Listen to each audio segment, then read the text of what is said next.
కర్రెగుట్టలో భారీ ఎన్కౌంటర్ జరిగింది. తెలంగాణ ఛత్తీస్గఢ్ సరిహద్దులోని కర్రెగుట్ట ప్రాంతంలో భద్రత బలగాలు మావోయిస్టులపై దాడులు చేయిస్తున్నాయి. 4 రోజులుగా కొనసాగుతున్న కూంబింగ్ లో ఇప్పటికే 38 మంది మావోయిస్టులు మృతి చెందినట్లు సమాచారం. హెలికాప్టర్లు, డ్రోన్ల సహాయంతో భద్రత దళాలు దాడులు చేస్తున్నారు.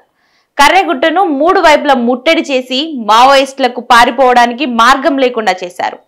10,000 మంది భద్రత సిబ్బంది ఆపరేషన్ లో పాల్గొన్నారు. తెలంగాణ ఛత్తీస్గఢ్ సరిహద్దులో ఉన్న కర్రెగుట్ట ప్రాంతంలో మావోయిస్టుల లక్ష్యంగా భద్రత బలగాలు రహస్యంగా ఆపరేషన్ కొనసాగిస్తున్నాయి. 4 రోజులుగా కూంబింగ్ కార్యకలాపాలు కొనసాగుతున్నాయి. ఆపరేషన్ వివరాలను ఛత్తీస్గఢ్, తెలంగాణ పోలీసులు సీక్రెట్ గా ఉంచుతున్నారు. అధునాతన ఆయుధాలు, శాటిలైట్ చిత్రాలు, డ్రోన్ల సహాయంతో ఈ ఆపరేషన్ ను కొనసాగిస్తున్నారు. హెలికాప్టర్లతో గగనతలంలో నుంచి మావోయిస్టుల మీద బాంబుల వర్షం కురిపిస్తున్నారు. భద్రత బలగాల భారీ దాడిలో మావోయిస్టుల శిబిరాలు ధ్వంసమైనట్లు సమాచారం. భద్రాద్రి కొత్తగూడెం జిల్లా ఛత్తీస్గఢ్ లోని సూక్మా జిల్లా సరిహద్దుల్లో కర్రెగుట్టల అడవి ప్రాంతం ఉంటుంది. కొన్ని వారాలుగా కర్రెగుట్టల ప్రాంతంలో మావోయిస్టులు సంచరిస్తున్నట్లు నిఘా వర్గాలు చెబుతున్నాయి.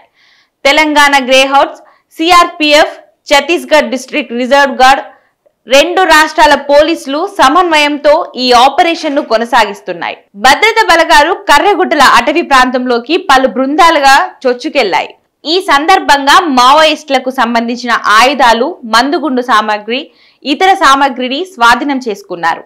అయితే మావోయిస్టులు శాంతి చర్చల కోసం ఇప్పటికే లేఖ రాశారు. ఆపరేషన్ ఖగాత్ వెంటనే నిలిపివేయాలని, తాము శాంతి చర్చలకు సిద్ధంగా ఉన్నామని కేంద్రంతో పాటు ఆయా రాష్ట్ర ప్రభుత్వాలకు విజ్ఞప్తి చేశారు. దీనిపై కేంద్రం స్పందించలేదు.